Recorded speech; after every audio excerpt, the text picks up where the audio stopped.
once again, happy Eid al-Adha to the Muslim faithful. Yes, yeah, indeed. it was a wonderful weekend. Yeah. Father's Day was yesterday. Indeed. So a big shout out to all fathers here. I wish I had your names now. Let me call out all the fathers All here, of them. all the men here.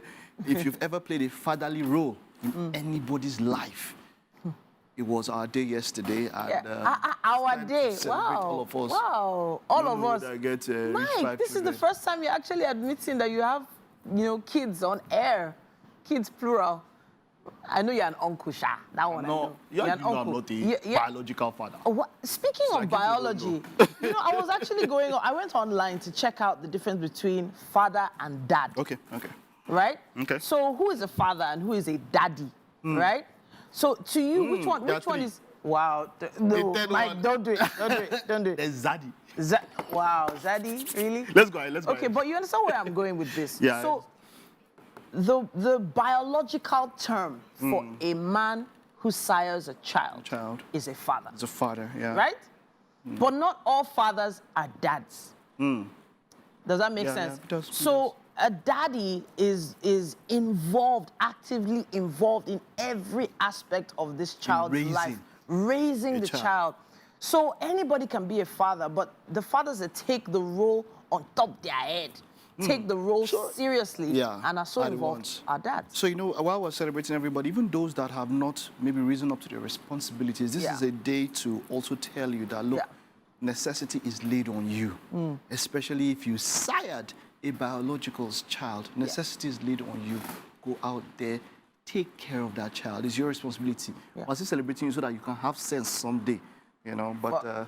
So in somehow I don't always believe it's about sense. I think it's about the right capacity. Okay. And sometimes I guess the way we've been raising our girl children, to have capacity to deal with anything.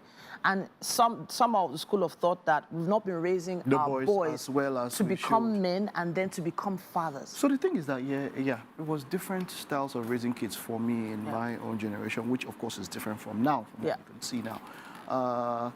There was a time when, of course, the guys don't enter the kitchen. That was one thing. Sure. You tell the ladies when they are walking to walk well, to sit down well, to to prepare food, to know when to go around. But then I would say the guys also had some kind of training because they'll go out with their father. If the father was, prior to our time, when you had hunters and gatherers, the son will go out to hunt with the father, and that in alone is teaching him how to care for the family, maybe go to farm and all of that. So in some ways, I remember things where I had to do with my dad, maybe even around the house, go out with him, from paid employment to being an entrepreneur. I used to go out with my father, I used to see how he does things. He would take me out. So in some ways, that training was there. But I understand what you're trying to mean, making it holistic, letting them understand that, look, it's not only the girl child that should be looked after in some ways, but the boy child also should be also trained to be a fatherly figure.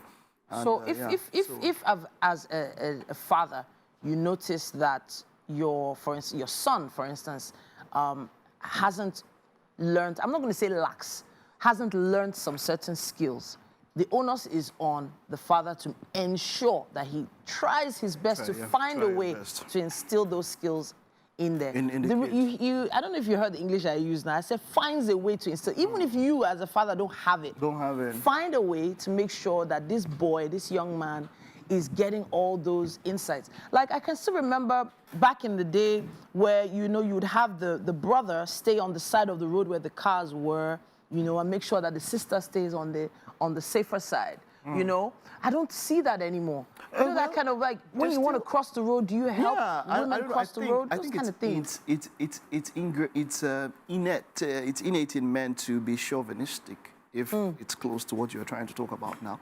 That desire to take care of a woman or a lady or a female figure by their side. I know the drive or the move for feminism is talking about equality, which I don't mind, which of course, as human beings, we're all equal, but at the same time, I would, the days of chauvinism were good days, and I would implore everybody out there, as a father, like she has mentioned, try to instill those virtues, be that person, and also to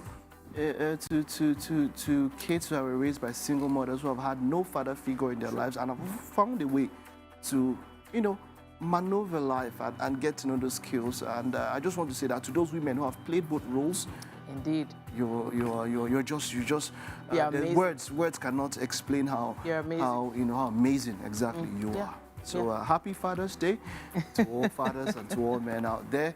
I hope you can imagine on Father's Day they will still billing me. How does the thing is, Father's Day is the only holiday where the people celebrating are the ones that pay the bills. Let me talk to all the fathers here. They were billing me, say, since Father, wait, it's not the day for us. They say, you cannot be a father without us. I say, wow. What's your own? They say, billing on Father. This is not fair. This is not fair. Goodness. All right. All right, then. At this point, we're going to take a quick break. We're still celebrating with you at home this happy holiday season. Stay with us.